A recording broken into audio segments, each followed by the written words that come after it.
What's going on, everybody? I want to come at you with a special video for Anthem today, with the game coming out in just a few hours to the world as a whole. There's a lot of questions going around of should you buy this game. What I'm going to do today is I'm going to break it down piece by piece, completely unbiased one way or the other.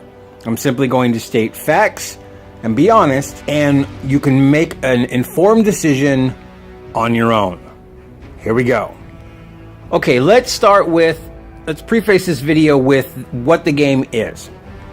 Anthem is a third-person shooter / action RPG hybrid.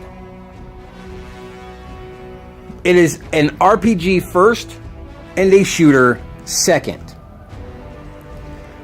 The gunplay in the game is very much an afterthought. It's very much not afterthought, it's a secondary function. It's pretty much there for you to use when your abilities are on cooldown. But the vast majority of the damage in this game is based upon your build, your combos, your abilities that you use in conjunction with your primers and your detonators to make your combos, as well as grouping up with your teammates to bounce combos and chains off of them. On top of your support abilities that you and your team can use to enhance your survivability.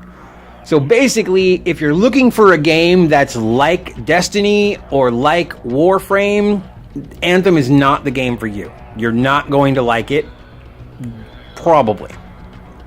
If you're looking for a game that's more like Mass Effect, with a little bit of Dragon Age thrown in there, or as far as looter shooter goes, more like The Division, then you'll probably like Anthem.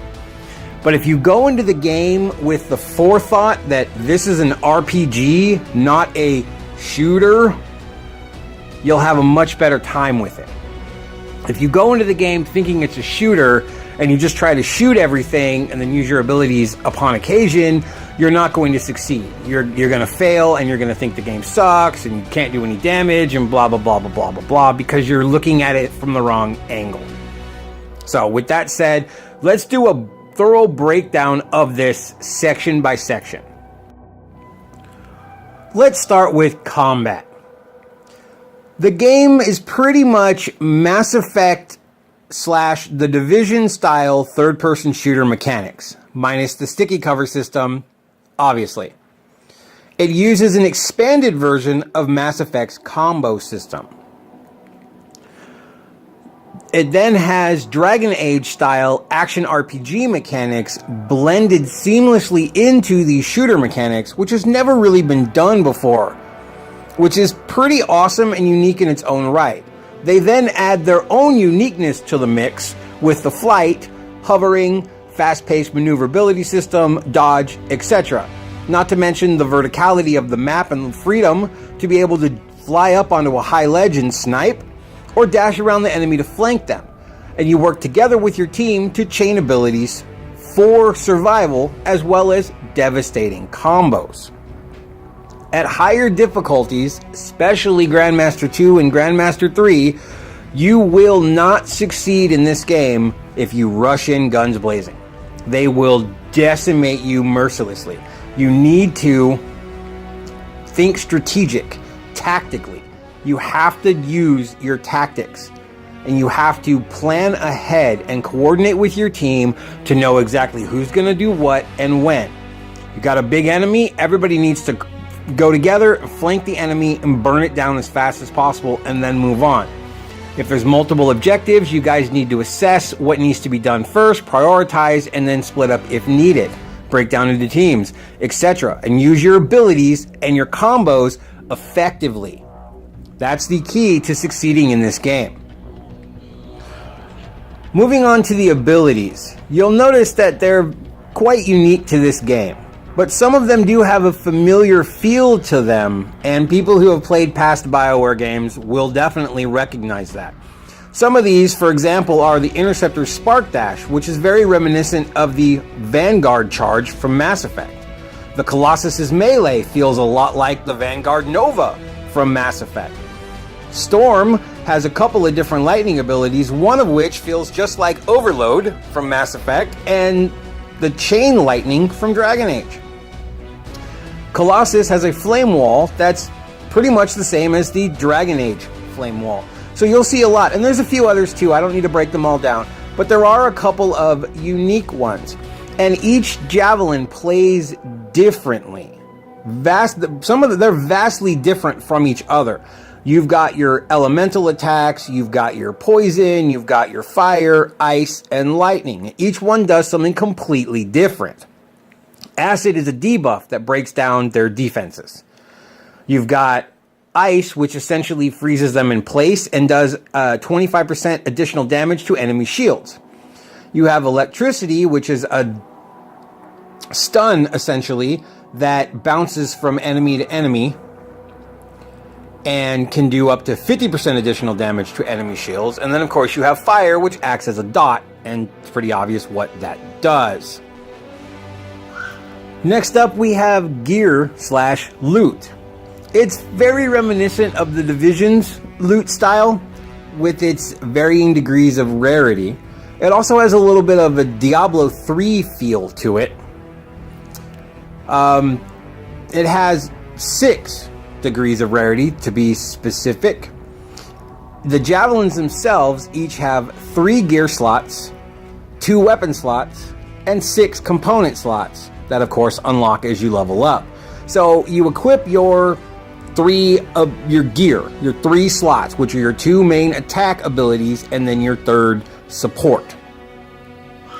Your 2 weapon slots can be any weapon you want, and those vary by javelin, of course. And then you've got your 6 component slots, which components are kind of like mods or augmentations, depending on what game you're comparing it to. And these are things that you can plug into your javelin to personalize it even more and to maximize your personal gameplay experience. The difficulty is based on Diablo 3's scaling. It has 6 different difficulty levels, 3 of which don't even unlock until you reach max level of 30. And those are pretty friggin' brutal. Most people I've seen, and in my experience, it's very hard to get through even Grandmaster 1 at the current levels we are. So I can only imagine how just unrelenting Grandmaster 2 and 3 are. But I'm actually looking forward to getting to that point where I can truly test my mettle on those difficulties, because that's going to be an epic experience. In terms of the game's environment, it's a rich, lush environment with tons of life and tons of things to do. If you're basing this solely off the demo, don't. Yes, it was pretty dead in the demo. It's very much alive now, and they've already made comments and promises that they're going to continue to add more stuff to free play and to the world, new strongholds, etc. So it'll constantly be getting new additions to breathe new life or additional life into the game. Now, I know there's a lot of confusion about Fort Tarsis. You've seen a lot of pictures and videos about Fort Tarsis, and a lot of people have been commenting how it looks dead and barren. That is due to the story. I don't want to ruin anything for anyone, but there's a reason it's like that, okay? As you level up, the city will change, it will upgrade, new areas will become available, new people will join, it'll become more lively, more ambient conversations, things like that. It's only barren in the beginning. Right around level 16-ish, it really starts to get more alive, and it just continues from there. So the difference between level 1 and level 30 is immense. Trust me. Now, speaking of the story in Anthem is pretty amazing. It really is.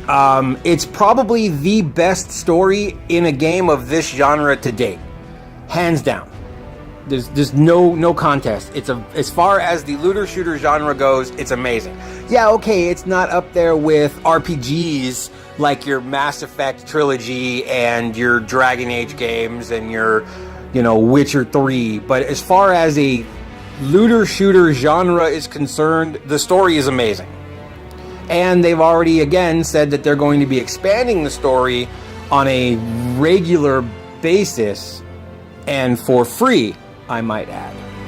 The game has a lot of diversity. It has great characters, multiple different personalities. You've got some humorous ones. You've got some stick up the butt kind of characters, but that's to be expected.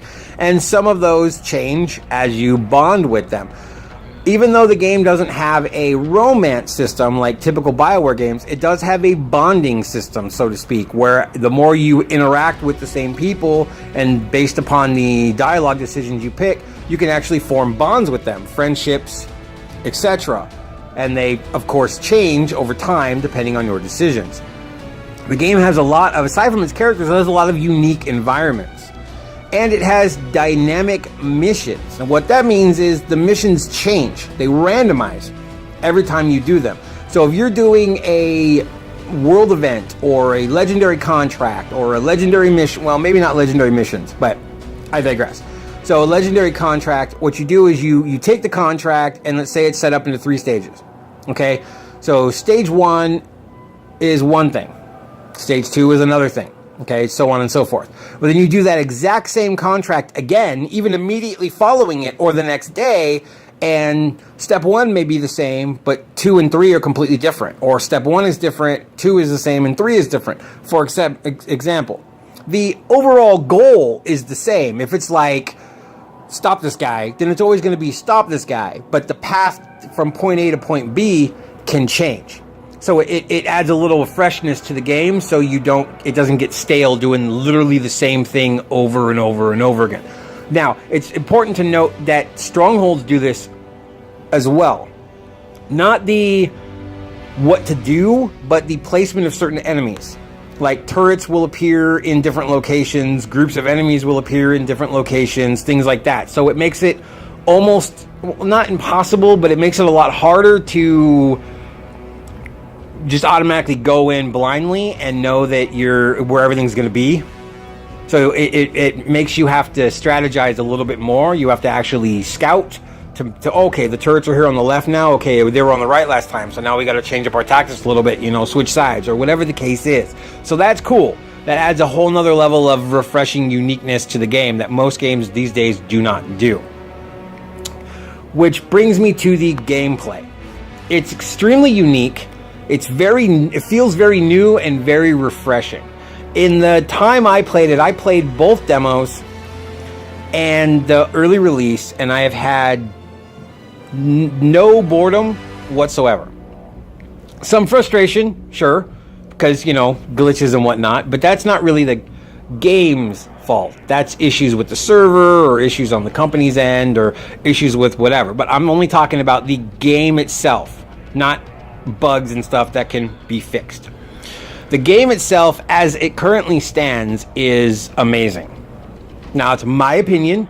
You may not agree, and that's totally fine. This may not be the kind of game for you, but to me, this game is amazing. It is very reminiscent of a classic, story-driven, dynamic world in a BioWare game.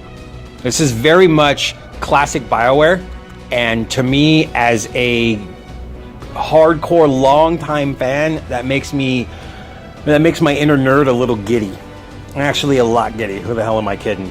All right, now, on top of all of that, the game has absolutely gorgeous graphics, especially if you're playing it on your PC with your 4K high-end resolution. It is absolutely breathtaking. Just the small little minute details that they threw into the game are just unbelievable. So they definitely took their time with it. They definitely put a lot of TLC into it, and it really does show. But again, that's subjective. That might not be your thing. So the goal of this video is not to push buy it or don't buy it, or love it or hate it. I don't care. I really don't. I'm simply here to give the actual information, the factual information of the game and my opinions based on what I have played of it, so that you can give your own assessment. Because I've seen a lot of videos where it's total praise, praise, praise, praise, praise, and other videos where it's kill, kill, kill, kill, kill, and it's stupid.